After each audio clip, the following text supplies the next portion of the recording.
He is the founder and the former board chair of the Robert H. Jackson Center. He will be asking our guests their questions this evening. Our special guests are Mr. Paul Campion and his husband, Randell Johnson. Paul was raised here in Jamestown, New York, and he and his family now live in Kentucky with their 4 children, Tevin, Mackenzie, Tyler, and Deshawn. And this evening, we are pleased to have Mackenzie and Deshawn with us, and they're sitting up back, so thank you, guys.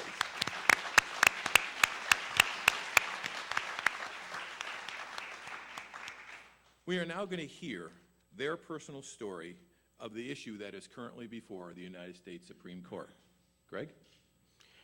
Welcome. This is terrific. What a thrill it is to have both of you here. And the first question I had emailed in a little bit earlier, and it was from Bob Baffert. Bob Baffert is the trainer of a Triple Crown horse, and just wanted to know, since you're both from Louisville, whether the day of the Kentucky Derby, did you place a bet on American Pharoah? We wish we would have, but we didn't. No, we did not. Is that a big deal? I mean, you're from Louisville. Is that a major social event down there for you guys? You know, I think the events leading up to the Derby, are bigger events for us than the actual Derby itself. Yeah, it's a lot more than a 2-minute race. It's like three weeks of party, and it's a big deal. So come on down to Louisville soon. Yeah. It's a lot of mint juleps. Some of the questions I'm going to be presenting here, and I'm really looking forward to this kind of casual conversation, have been researched by Tom Campion, and Tom is your nephew. And a shout out to Tom. So if I look good through this. If I look good through this, it's Tom's benefit. If I look bad through this, it's Tom. So simple. You're a Jamestown native. Give us a little flavor of your early childhood here in Jamestown, New York. Sure. By the way, before we get started, this is so cool to have somebody who's a named participant in the United States Supreme Court case, regardless of the issue, but this issue, of course, is a hot button issue. So to actually have somebody among us, and I thank Michael Dykman, I'll underscore it, Michael, for bringing this all together. So we're delighted that both of you could make the time in your schedules to come join us. But back to Jamestown. Sure. Well, first of all, I want to thank everyone for having us tonight. Generally, when we come back to Jamestown, we see family and a few friends. And sometimes our real focus is to eat Alina's Pizza and to have Johnny's Lunch and Cherry Lounge Wings. So this is, we're going to expect this the next time possibly. So we're glad to be back home. Let me introduce you to David Metzler, by the way. So no, I grew up just down the street here on Prendergast Avenue, right off of 8th Street. So I had an amazing childhood. I actually got to go down to Love School today, which is kind of neat because outside of Love School is a statue of Jackson. And so I got to have my picture taken next to him. So it's the place where I spent 7 years of school, because back then it was kindergarten through 6th grade. So I spent a lot of my time at Love School and the Love School playground, and it had an amazing upbringing, the youngest of 8 kids, amazing parents raised us, and to have a faith in God, and education was priority, and we can clean better than any people I know. My parents taught us how to clean, so we had a very clean house. But it's interesting because I can remember me and my brother Jim going to the Y often, and we'd have our basketballs dribble up from 818 Prendergast up to the Y. So all you heard was this basketball dribbling up and back. And as I drove up here today, I thought about that. But had an amazing growing up experience here in Jamestown. You had a backboard nailed to the garage in your driveway. We did, yes. And it was called Campion Court. Yes. There were 3 courts back then. There was the Spectrum, where the Philadelphia 76ers played. All right, and then Boston Garden, and then there was Campion Court. It was the center of our lives, and it was a really awkward court because you had a much more place to dribble on the right and very little place to dribble on the left because there were bushes and grass there. So if they set a screen on that part, you pretty much had to get the ball out of your hands pretty quick. But my brother Jim learned to hit a bank shot off the left side that it left a little mark up there. So if you hit that mark, it was going to go in automatically. But we played a lot of basketball over the years. I wish I had saved a piece of that backboard to as a souvenir. Well, just for the record, who was the best player at Campion Court? Oh, wow, yeah. Well, I'm not going to lie. Yeah, Jim was the best basketball player, yes, no, hands down. He studied the game. Well, you just to complete your education here in the Jamestown area, after Love School, you went where? I went to Washington. At that time, it was junior high school, so it was 7th, 8th, and 9th. And The old building, or the new building been built? it was the new building, building. yes. And then you went to, I went to JHS as a sophomore. At that time, it was 10th, 11th, and 12th. And my senior year was the year they added in freshmen as well. you were all on the basketball team there, weren't you? I was. Yeah, I was actually captain my senior year, me and Mike Reagan, and played with some great players, Carl Faison and Raddick. So, yeah. Who was your coach? Veer Lindquist Veer was Lindquist? amazing coach, and yeah. It says here that listen to this statistic, you were tied for one of the most steals in a season with 52 steals in 1982-83. Nice job, Tom, digging this stuff up. Wow. So you were that fast guy that nobody could dribble around and just... Yeah, I had no offense ability, but I'm not going to let the person I'm guarding score either. So, yeah, I've dropped on that list considerably because a lot of these kids are now getting a lot more steals than I did. But, yeah, I was a pretty quick defender and, had quite a few steals. We had a good defensive team in my junior and senior year. Randy, did you know anything about this here? Had no idea. It's pretty impressive. Yeah. I hope you get his autograph later. So, Randy, a little bit about your background. Where was hometown for you? Well, I lived just south of Louisville my whole life. Grew up in a very rural town. Went to a Southern Baptist church all throughout my upbringing. It was a very conservative church. And went to high school in just south of Louisville as well. And then actually went away to Berea College and got my bachelor's degree there. And since then, I've got my master's and doctorate in business. From what school? Where'd you get your doctorate? Concordia. Concordia? Mm-hmm. Terrific. We have some folks who have been involved with Berea. And tell us a little bit about Berea, because it's unique that way. It is. It's a small, it's a non-denominational Christian school. Loved it there. I tell you, Berea is like a second home to me. I got my bachelor's degree in nursing from there. And it was a great school, had one of the smallest classes in nursing. I graduated actually with 8 other individuals, so there was only 9 of us in my graduating class. So very, very good teacher-student ratio. Did you know what your profession was going to be? Had you mapped out your career when you were in Berea? Did you know that was where your end game was going to be? No, actually, when I started college, I had no idea what I wanted to do with my career. I really had no idea. I knew I wanted to go to Berea College. It was a wonderful experience. But while I was there, it just seemed like a fit for me. So graduating with my nursing degree, I worked in critical care nursing for a couple of years before I got into healthcare leadership. And since then, I've actually been the Chief of Quality Management Service for the Department of Veterans Affairs for 16 years. And again, Louisville. Yes. Yep.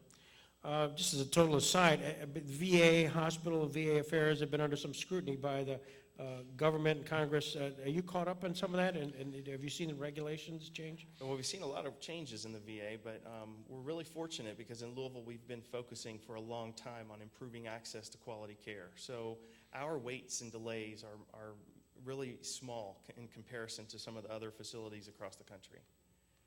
You're conservative, Southern Baptist. I honestly don't know the answer to the next question, but how do they currently view same-sex marriage? Well, not favorably. Yeah. Probably a way to... I kind of knew that. Yeah. Yeah, actually, I describe myself as having somewhat of an aversion to the Southern Baptist upbringing that I've had. So we don't attend church regularly in a Southern Baptist church. I certainly have a lot of respect for those individuals who do. Of course, that's my entire family, family of origin. But I was raised in a church where I remember some very potent words used. In fact, as I was growing up, I remember the Southern Baptist minister using words like gays should be set fire to and removed from the face of the earth. Of course, all that while I'm, looking around the room to make sure nobody's looking at me because, I felt I knew something was different about me. So I constantly, of course, throughout my formative years denied that could possibly be me. Mm-hmm. So I denied that all the way up until the day I met Paul, actually. The day I met Paul.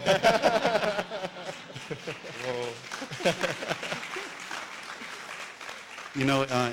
Interesting enough, one of the plaintiffs in the Kentucky case is a Baptist minister. Oh, is that yes. Now, they're not part of the Southern Baptist, but convention, but he is a Baptist minister. And he actually, just had an article in the Washington Post recently.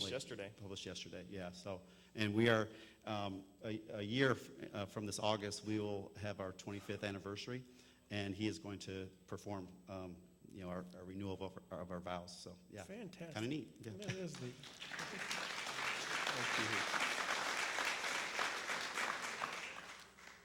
Paul, you just when you got done with JHS, you went to JCC for 2 years, and then you went, as some of your family members had to St. Bonaventure. Yes. My dad had graduated from St. Bonaventure many years before that, and then my brother Mike had graduated from Bonnie's as well with an accounting degree.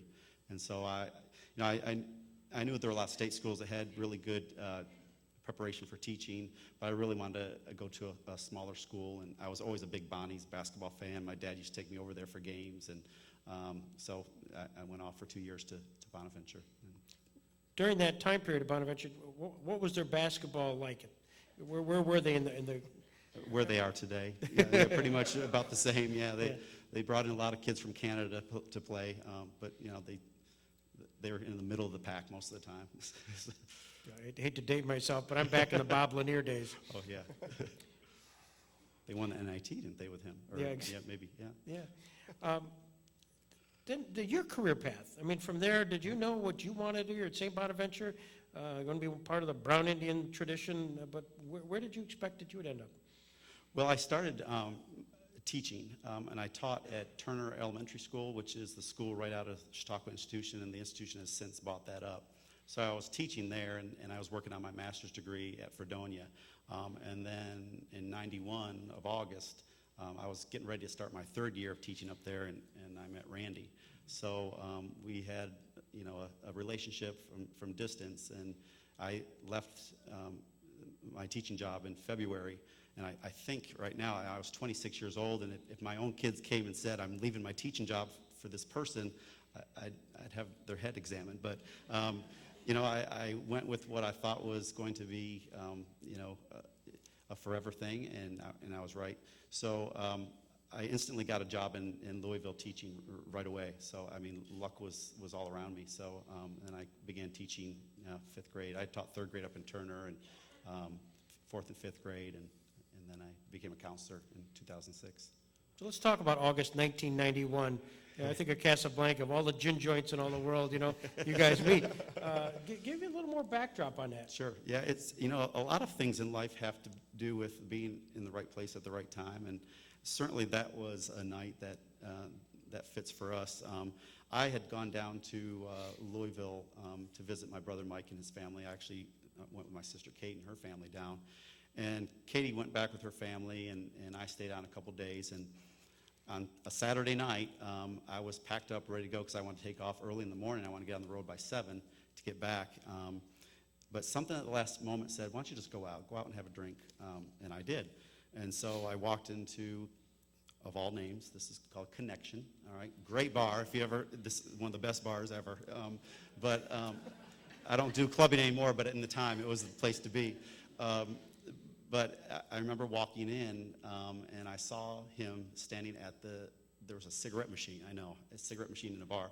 That used to be the way things were going. So I saw him, and our eyes met. Now, also on that night, Randy was a nurse working, and he's working the 7P to 7A shift. And I'm going to tell on you, but he called in to work that night as if he were sick, and he went out to the bar. So I easily could have stayed home and got a good night's sleep and got up early, and he could have gone to work, and none of this would have happened. So we have always believed in divine intervention, and we think that night certainly was. And so he walked by me and he said something, and all I heard was music, but it was like he had this southern drawl, like, "How y'all doing?" And that's all it took. I was like hooked after that. I didn't say that. And so, and then we just started talking, and we talked until probably 3 in the morning, and then he drove me back. My friends had ditched me by that time, and he drove me out to my brother's, and I slept for about 2 hours and got on the road. And it was a time when we didn't have cell phones, so I couldn't call him on my way, so I was frantically trying to get 8 hours up and call him just to hear his voice again. So, yeah, that's how it happened. So let me tell my side. Yeah, I'm just visualizing you by a cigarette machine, and he walks in, hey. But I had actually been really struggling with the idea of even going to a gay bar, because I had been denying this all through my college years, even though I knew I was very different from the relationship that I had with the female nurse that I worked with was a very superficial relationship. But my biggest fear at that time was a long-term commitment to that female that could result in children, and that could ultimately really be detrimental to that entire family unit, because I knew that I was going to have to admit to myself what I believe God created me to be. So I did actually called in sick at work. I was sick. I was sick of lying to myself and everyone around me. That's the way I rationalize it in my brain, by the way. But I did call in sick, and I met Paul that night, but that was really a turning point, and I really do believe in divine intervention, because what are the chances of me from this, tobacco farm 20 miles south of Louisville meeting this individual from New York? And of course, when he told me he was from New York, I'm thinking really tall buildings. I was trying to tell him dairy farms and great vineyards, but he didn't get it. And so, did you know anything about his basketball career, by the way? Did he talk about that at all? We have over the past 25 years. I was really impressed to hear the discussion this morning, and more discussion today about the records that he actually holds. So it's pretty impressive. Yeah. I think I'll ask for his autograph. Now, Southern Baptist, you're Catholic. Yes. Mm-hmm. Did you have to kind of grapple with your feelings, your religion, as Absolutely. Randy did? Yeah, absolutely. I mean, raised Catholic, and I was an altar boy, as all the 6 boys of us were. I think I was an altar boy almost until I graduated from high school, it seemed like. But yeah, I mean, I definitely had some spiritual battles going on. When I realized, at probably before age 10, that something was a little different.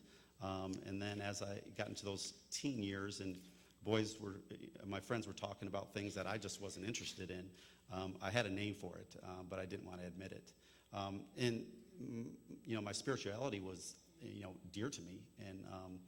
And so, when I went away to St. Bonaventure was the time when I really was able to grapple with it and come to terms with I can be both Christian and Catholic and gay at the same time. It took me a long time to get there. I'm kind of minimizing the struggle right now, but it was a battle, and I knew much of my family wouldn't be very supportive of that, because they have their strong opinions as well. I knew they would love me, but that they wouldn't maybe support me. So it was an internal battle going on. So at some point, you're back in Jamestown, Randy's down in Louisville, you have a lot of phone conversation. Yes. Then you make a decision. Right. At that time, one of the things that Randy hasn't shared with you is he's the first in his family to go to college and graduate from college. So, and when I met him, he came from a very poor background. When I met him, he and his mother were living in a trailer. And he always promised his mother that when he graduated, he would build her a home, and he did. He got his nursing degree, and the thing with Randy is he went to Berea, but on the weekends, he would drive home and work 2 12-hour shifts, then go back on Sunday and go to school again. And all of that was to help with family. So he built his mom a beautiful home. He has a big family and extended nieces and nephews. I mean, when we have Thanksgiving, it's a production. It's yeah.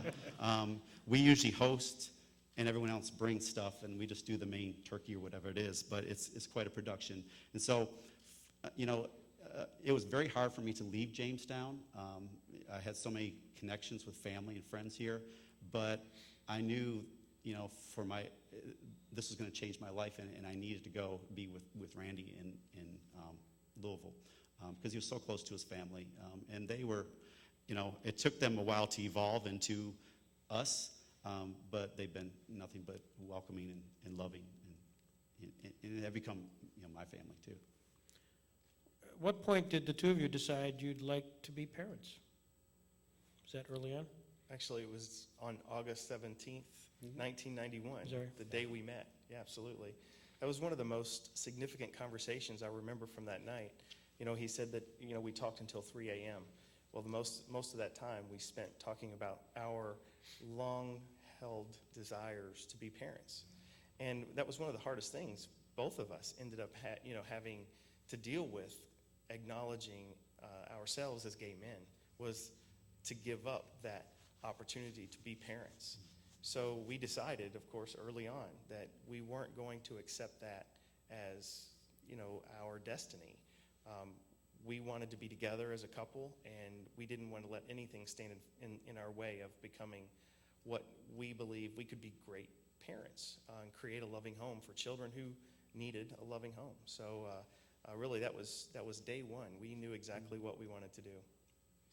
And what was the procedure? If you wanted to adopt, obviously adoption's it, in Kentucky at the time, what would you have to go through? It was very difficult.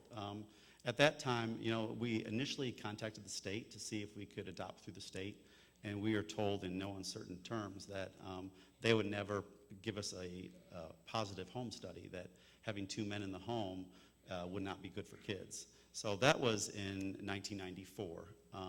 And so we decided to look for private agencies. And we talked to 3 or 4, and you could just tell from the hesitation and sometimes their silence that they didn't want to work with us. And then we happened to just look in the yellow pages, and we talked with Adoptions of Kentucky, and their only criteria was that we are fit to be parents, that we would provide a loving home to children.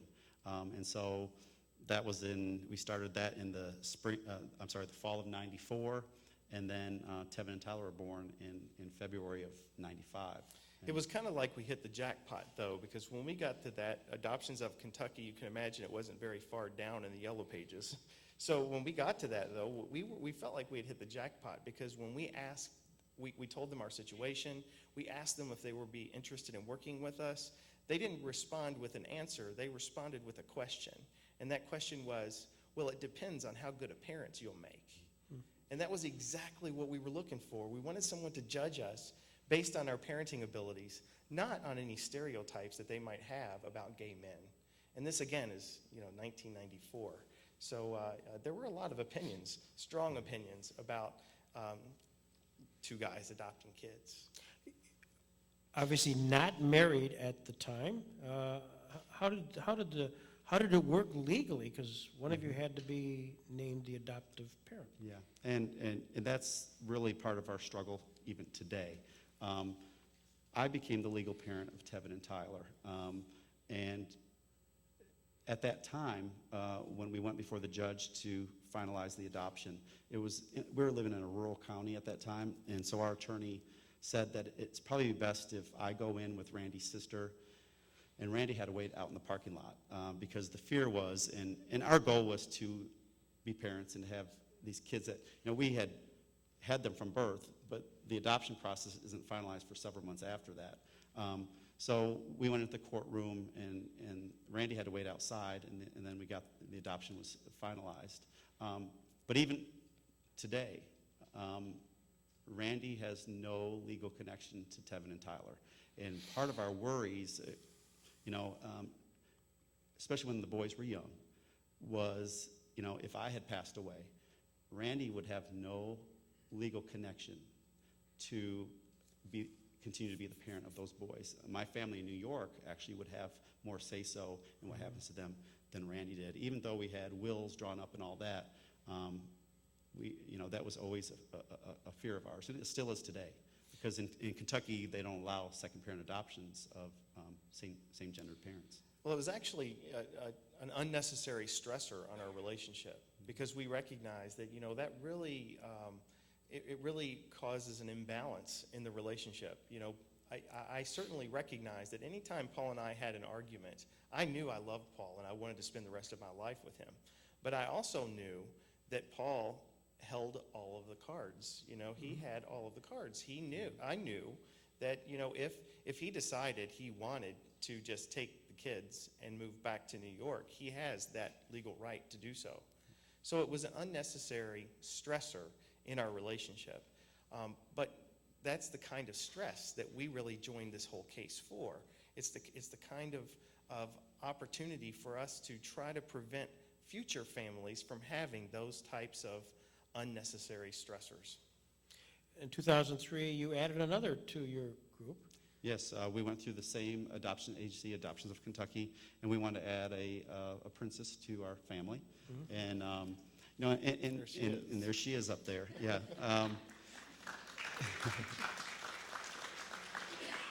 And so, the way that the agency works is we put together a portfolio, and then the birth mother gets to shop for parents to place their children. And this happened with Tevin and Tyler's birth mother, and it happened with Mackenzie's birth mother. So they get to shop and they get to select. And Tevin and Tyler's birth mother selected us to be parents of Tevin and Tyler, but she didn't want any connection with us at all. She didn't really, after that it was a done deal.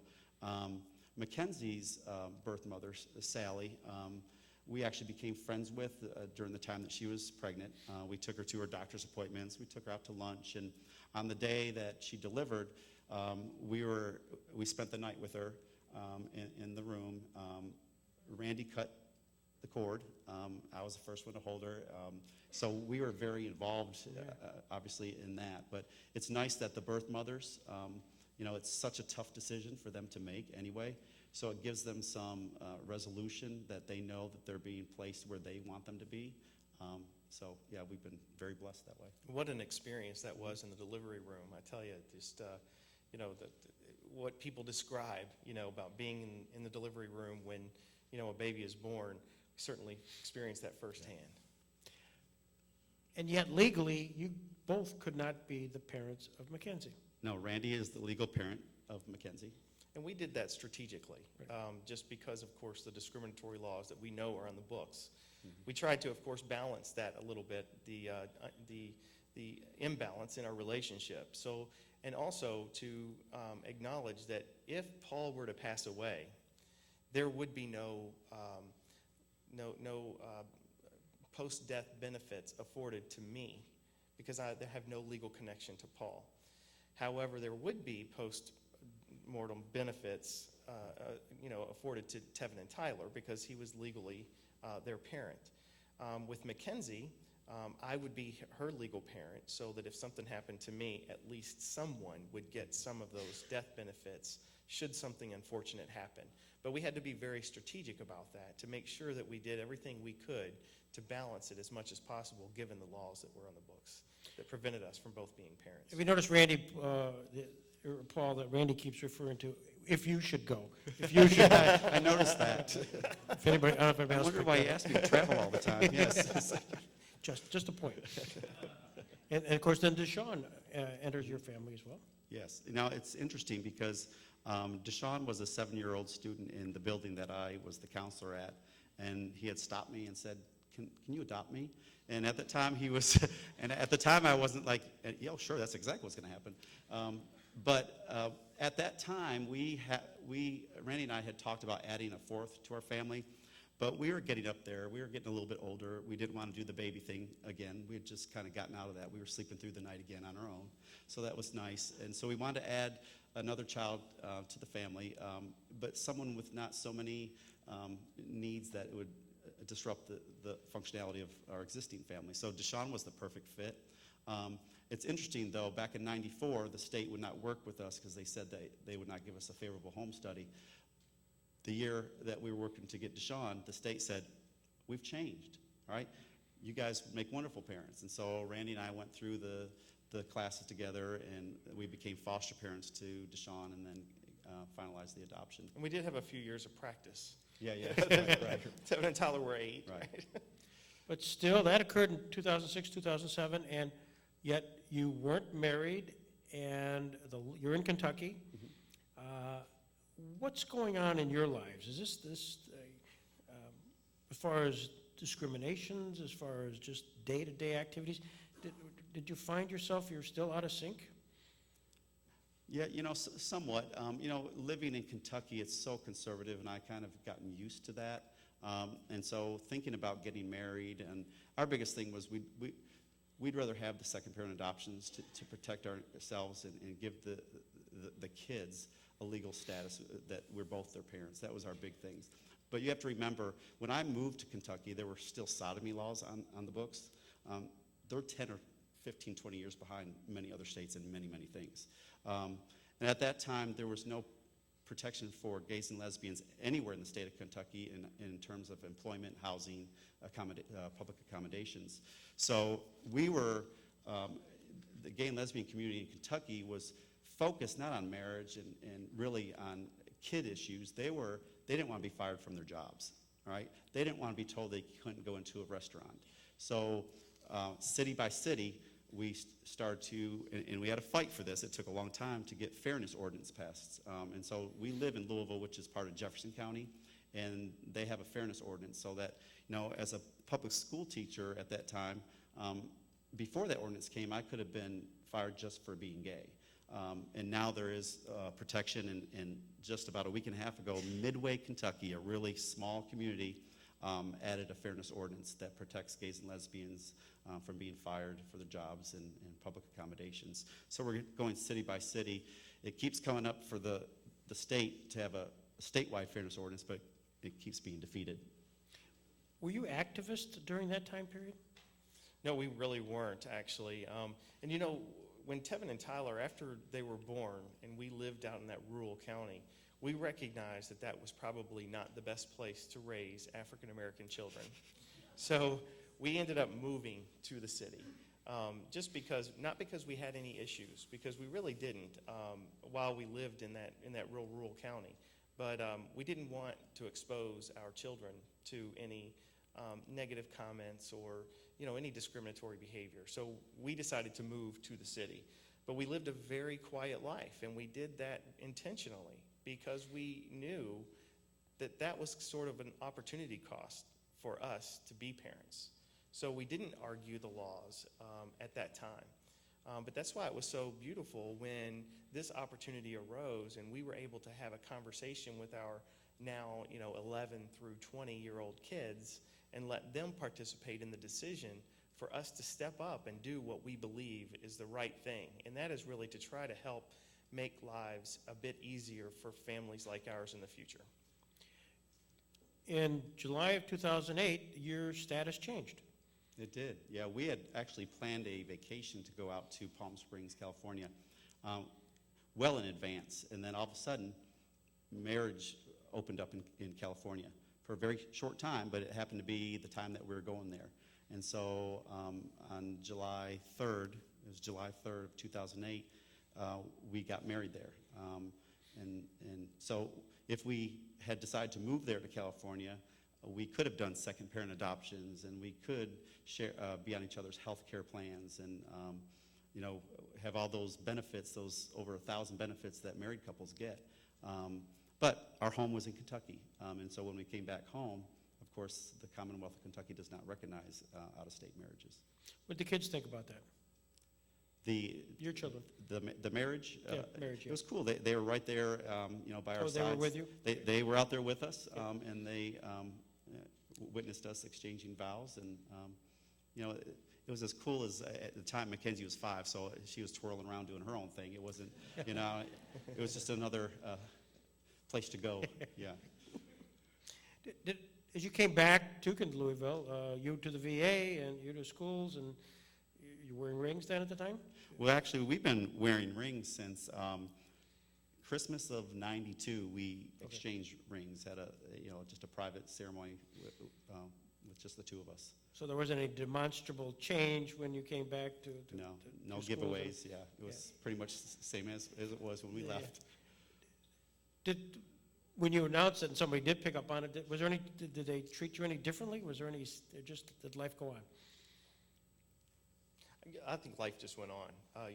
It's interesting because for every neighborhood that we've ever lived in, and we have lived in 3 different homes in just outside of Louisville, our neighbors that we've not known in the past, they're very curious about our family constellation. We have 2 African-American teenage boys.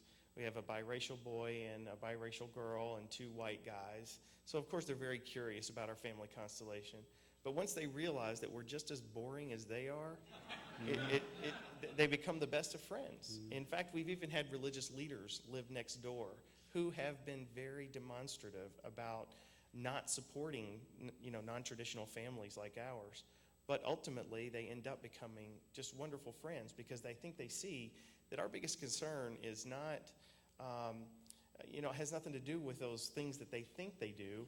The bigger concern is whether they're, a Buffalo Bills fan or a Cleveland Browns fan. Yeah. Those are the important things in life. Right. Well, being a Bills fan is important. It is, yeah. Don't minimize that. Let's just get that out of the way right now, Randy, I okay? have learned that. We just don't want them to be UK fans. No that's all. UK fans, that's Yeah. right. Yeah, is it Louisville or UK? Oh, Louisville, yes. Yeah. Louisville? Yeah. Definitely. Okay, because that's like Cubs, White Sox, you Yeah, can't it's be. like Duke in both. North Carolina. Yeah, That's yeah. right. Interesting.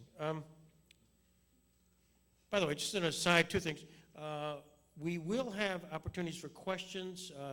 We have some 3x5 cards, and if Tom and Marion will have those as we walk up. So if you want to raise your hand just for questions, then we'll deal with that a little bit later as we continue on. Second of all, just a note, I love the television program Modern Family. Do you guys watch that, and can you identify with that? Well, we've seen it a couple of times. We don't watch much television, but we have seen it a couple of times, and I think it's just it's really fun. I mean, we have a blast watching it, and we can identify with that actually. Yeah. It's terrific. So, John Barrett, Professor Barrett, just set the stage for the constitutional law issue, and you were there front and center in April of this year. And we'll talk about that in a second. But at some point, it gets started. Somebody has to reach out to you and say, would you be interested in becoming part of a litigation? Heretofore, you were not actively involved in whether it's legislation or other things. What was the tipping point? Yeah, in 2013, the twins had just graduated from high school.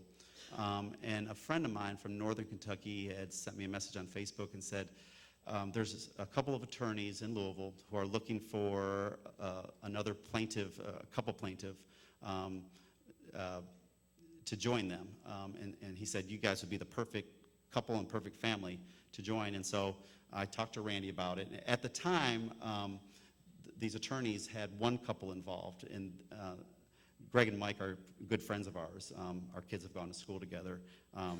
But Greg and Mike were married in Canada, and what the attorneys wanted was that was great, but they wanted somebody that was married in another state to be part of the case as well. So in 2013, we joined them as plaintiffs, and eventually there were 6 couples and 6 kids involved from Kentucky in that case.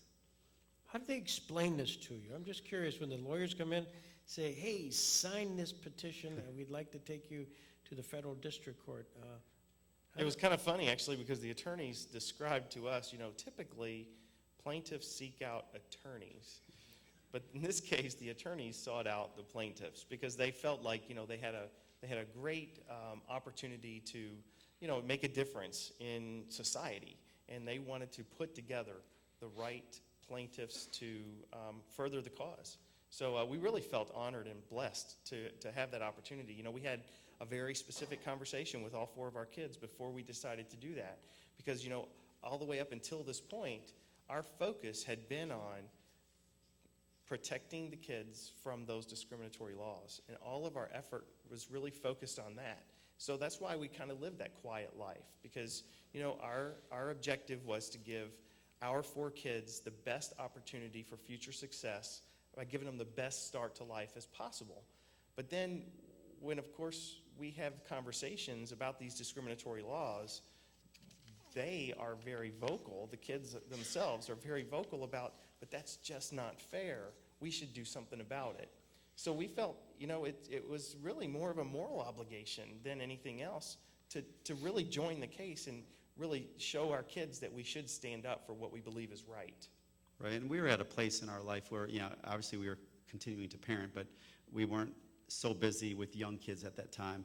And it was really important to us to get involved eventually, because when you look at the alarming rates of gay and lesbian youth who commit suicide or attempt suicide, we should all be concerned about that. When you look at 40% of homeless youth are gay and lesbian because their family has rejected them, that should be something we are all alarmed about. So we wanted to do something that hopefully one day you just say, I love this person, we're getting married, and that's the end of it. And hopefully future generations don't have to go through, you know, what we have gone through. So that was one of the reasons we got involved. Now, all that effort that we've spent protecting the family would be much better spent in strengthening the family. So the case goes to the federal district court. There's a trial. And did you attend it? Well, no, actually, it was Judge Hayburn by himself. Okay. And he actually just passed away when we were coming back from Washington after the Supreme Court oral arguments. He had passed away. The next day. And he was appointed by Reagan or Bush. And he actually said it is unconstitutional for Kentucky to deny gays and lesbians to get married. So, you know, that's where we were. He had reversed it, and so then what happened was they put a stay on it. The governor put a stay on it, and then our attorney general, he wouldn't take up the case either. He was like, you know, I agree with the plaintiffs on this one. So. Anyway. So Governor Beshear decided he wanted to appeal the case, but our attorney general decided he wasn't going to participate. So it was kind of disappointing, actually, that our governor decided to use our taxpayer dollars to hire outside counsel to defend his case. And the interesting thing is really the best argument they could come up with at the time dealt with the importance of procreation and sustenance of society through procreation. So I thought that was kind of interesting that was the kind of argument that they could come up with to prevent us from being able to marry. But, you know, we could assure him that we weren't going to be procreating at all. So it really didn't affect that one way or the other with us especially. So then it works its way up, appeal it to the Sixth Circuit Court of Appeals. When the decision comes down, what was your reaction? Well, we kind of expected that would be the decision. The Sixth Circuit has a history, it's pretty notorious for overruling lower court decisions. So we were kind of prepped that would be the case. But then that was the case that we thought the Supreme Court justice would look at, because that was the case that was different from the others. And so that, talk about being in the right time at the right place, that was another time in being in the right place that's what brought us here today. So April 28th, 2015, because you're petitioners, you get seats to the best argument this past term. What was it like walking into the United States Supreme Court? It was amazing. You know, I'm looking back. The day before the arguments, our goal was to go down and quickly thank those people that had been camped out there for days, just to get a peek of what was going on, and some to sit and listen to all the arguments. And Deshaun and Mackenzie wanted to do sightseeing. Well, we never got to sightsee, because when we got down there were so many supporters, and then there were so many news agencies and interviewers going on. And so just to see all the support outside the courthouse, it was amazing. It was really surreal. But then the day of the arguments, you know, going through several layers of security, you can't hear anything in the courthouse at all, except when argument one was being argued, a man lost it and started yelling and screaming, and he had to be escorted out. That was the only sound we ever heard other than a justice speaking. But it's so orderly, and we were the last group to be ushered in because we didn't hear the question one. Other plaintiffs heard question one. We heard question two, and so we were the last to be seated. And then the judges obviously come out. And you think, my gosh, these 9 great minds up there, you'll never get to see this again, ever. And, the one thing that I noticed was, Ginsburg didn't say a lot, but when she spoke, everybody's head snapped, even the other justices. So it was really an amazing experience, and to listen to the arguments on both sides. And but it's so hard to read what judges, just by what they're asking, of which way they're leaning, obviously, you just can't tell. So as you were listening, and I know you're not lawyers, but you're obviously in tune with the issues, what was the most compelling reason in your favor? And then I'm going to ask you the most compelling reason against you. Well, let me say first that we had some really good seats in front of Justice Kagan. and we had some, I know it was nonverbal communication. She looked right in our eyes, and I really believe she heard our story. But no, I think the one that the justices questioned the most was about procreation. I mean, Ginsburg really gave it to him about, well, what happens when a 70-year-old woman and a 70-year-old man want to get married? Obviously, they're not going to procreate. So, I think there was a lot of questioning about that point. I thought it was really interesting when Justice Roberts talked about the question as to why we're not looking at it as just basic sexual discrimination. Because if Joe loves Tom and Sue loves Tom, Sue can marry Tom, but Joe can't. So I think he used those words, and really, I'm so hopeful that we're going to get a 6-3 decision, not a 5-4 decision because of that comment. So, but it truly was an absolute amazing experience to be able to sit in front of those individuals. And another interesting part, though, Paul was sitting very close to me because they don't give you much room. In fact, they even told the attorneys, if the paperwork that you bring into the courtroom cannot fit underneath your chair, then you can't bring it in. So, I mean, they were really close quarters. But after the second question arguments began, the seat next to me, to my left, was vacant. And Paul was really close to me on the right. And every time Justice Ginsburg would say something positive, he kind of nudged me. So, it was like an affirmative nudge. Well, instinctively, I just automatically do the same to the left. In the meantime, Cory Booker had come and sat down right next to me. And I didn't even realize who it was. But here, I'm nudging him, and he's communicating with me like, yeah, that's great. And I'm really glad it was him and not someone who doesn't support our cause, I guess. Well, for those who may not know the name, why don't you explain that, who he is? He's a senator from New Jersey, and used to be a mayor of Newark, I believe. Yeah. But very supportive, I believe. As you're listening there, and obviously very optimistic about what may happen, was there anything you heard, questions you heard, that may give you a pause as you were later on dinner that night saying, hey, did you happen to hear Justice so-and-so say something that might have given you pause to reflect? It didn't for me, really. But a lot of our attorneys said, those oral arguments are a piece of the decision, but all those briefs that were filed, that's what they're going to look through and come up with determination. So I didn't really, if I hadn't heard that, I would have put more interest in the oral arguments. I know they're important, but I think they're going to make their decisions based on other things as well. Really, it was great to be in the courtroom, but meeting the other plaintiffs from other states, that was probably the best thing. I wish they could be here tonight because you think we have a compelling story. Some of them have an amazing story. We met a woman from Miami. Goldberg was her last name, and she was there alone because her partner of 47 years had passed away.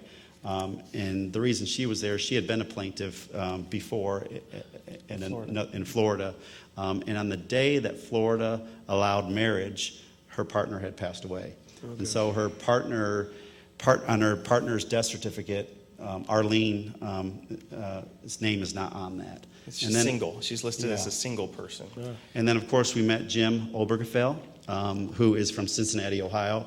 And he and his partner were together for 20 years. And they couldn't get married in the state of Ohio. And his partner had ALS, and it was getting progressively worse. And so they got on an airplane, and they flew to Maryland with all of the medical equipment on board. And on the tarmac, they got married. And then they flew back to Cincinnati, and still Ohio did not recognize. His partner passed away a few months after that, and on his death certificate, Jim is not listed on that. And so what Jim did was he took his partner's ring and they fused it together, and he wears that still.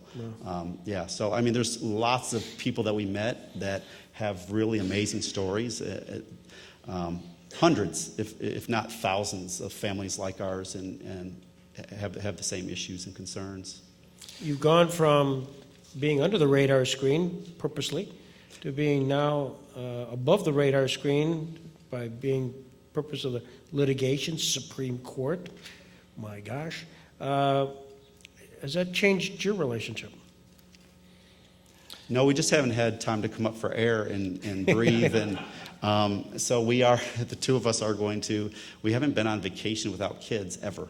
And so we're going to New Orleans here later this month. So, we just have been so busy. We're working full time, and, have two in college, and trying to keep the two busy now for summer, the two youngers. We're just so busy. So. I have to say, though, this has been an opportunity for us to really, shout from the mountaintops that we love each other, and we have for 24 years. And it's something that we've not been able to really do for the past 23 years prior. So this has been really a good opportunity, I think, because I tell you, I'm more proud of my family than I could ever imagine having been. And then being able to sit in front of individuals and tell them about it, it makes me feel wonderful. It's almost like another coming out, I mean, I get to tell everyone about my wonderful husband, and sometimes I have to really think, because we're in New York, so I can call you my husband, but in Kentucky, he's my partner, because we can't be legally recognized. So, but this is our opportunity, and we've had tons of opportunities to have that conversation. Just last week, the Danish Broadcasting Network was at our house, and we were able to tell them about our story. And on Tuesday, Barcelona, Spain, that television network's going to be joining us at our house, and Nina Totenberg has interviewed us from our kitchen table. No, Jim Roselli interviewed us. That's absolutely. What's important. Jim Roselli did. Great point. But it's certainly an awesome opportunity to display our pride, and then this being Pride Month, it's just been an amazing opportunity that we're so thankful for, because we certainly believe that we have been tremendously blessed by God.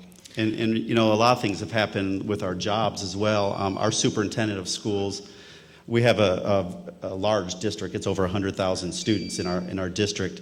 But our superintendent, a couple weeks ago, had a superintendent summit for gay and lesbian youth, and she invited me to come to the summit and participate in that. So that was the first time that our school district has ever started to address gay and lesbian youth issues in the schools.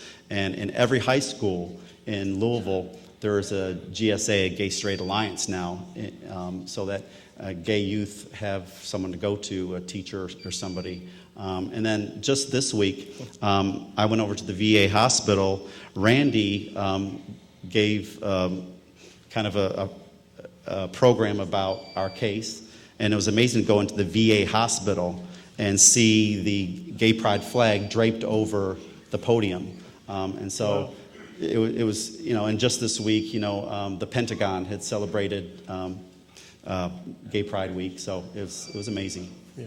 Amazing progress. we're going to have a few more questions, but for those who have specific questions, if somebody wants to raise their hand, you have some over there.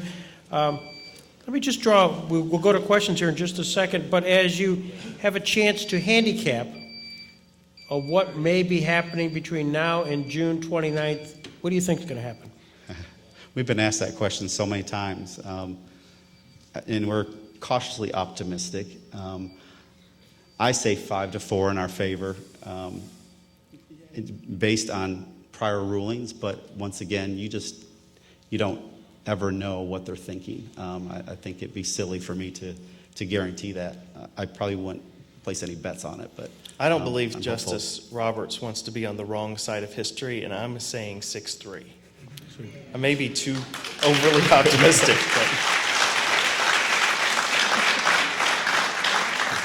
There are two questions before the court. One is does the 14th Amendment require a state to license a marriage between two people of the same sex? And the second question really bears in on you specifically. Does the 14th Amendment require a state to recognize a marriage between two people of the same sex when their marriage was lawfully licensed and performed out of state? And in fact, I think it's your case, which is the one that brings that question up. Do you think they'll even get to that, or just? No, I think if they say yes on the first question, the second is kind of moot at that. I would think so.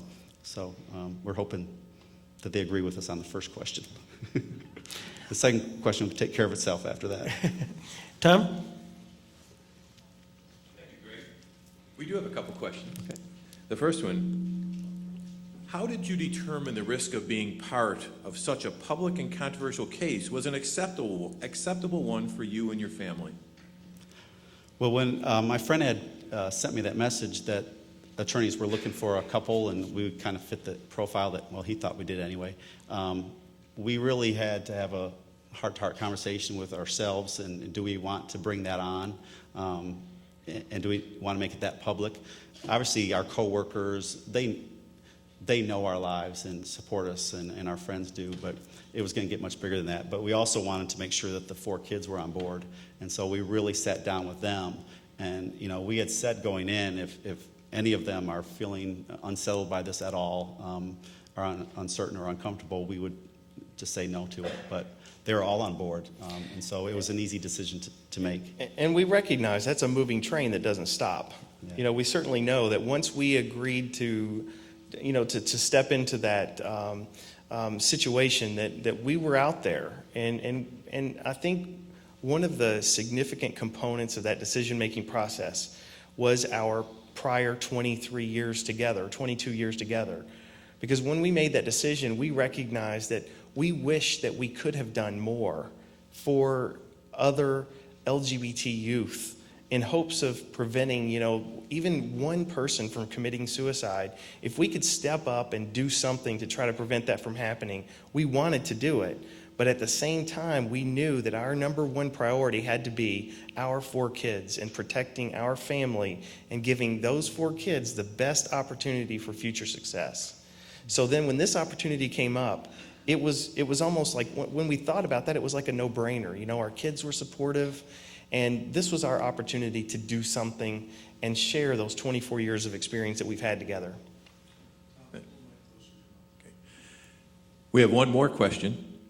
Do you ever find yourself in awe at your situation, being part of this case that will change the course of a nation? Or is it just business as usual, so to speak? I mean, for me, people keep saying things about the historic, how we're involved in such a historic time. We just go on with business as usual. I feel like the people we've met from other states, and even the other 5 couples in our case in Kentucky, they have amazing stories and have done amazing things. And so we're very humbled that people may think that of us. That's great. But we're just in awe of other people that we've met along the way. And we often think people just don't realize really how boring we are. I mean, it's soccer practice, it's dance lessons, that's about it. Homework, all that stuff. Yeah, that's what we do. Thank you.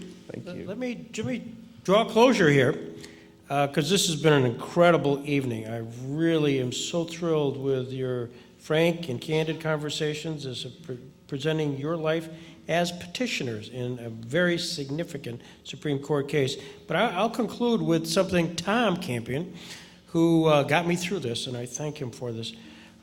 He said that Paul and Randy want it to be known that they are not trying to change or challenge anyone's traditional or religious beliefs.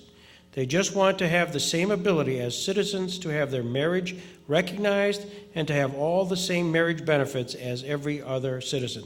They are just the same as every other set of parents, and their family is no different than any other American family. Did he capture it? Absolutely. I Absolutely couldn't have did. said it any better. Yes.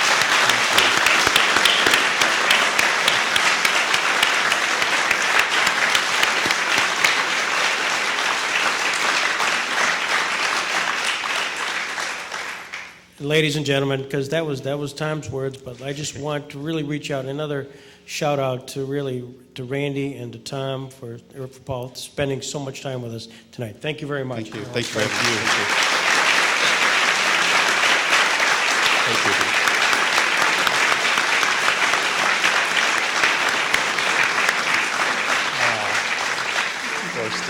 Thank you, Greg. And on behalf of the Jackson Center, Randy and Paul, we have a gift for you. We have a couple books in here about Jackson. We have a copy of our latest documentary, which was just released, and we hope that you enjoy those. And thank you for being here this evening. Thank you for everyone for coming, and have a good evening tonight. Thank you.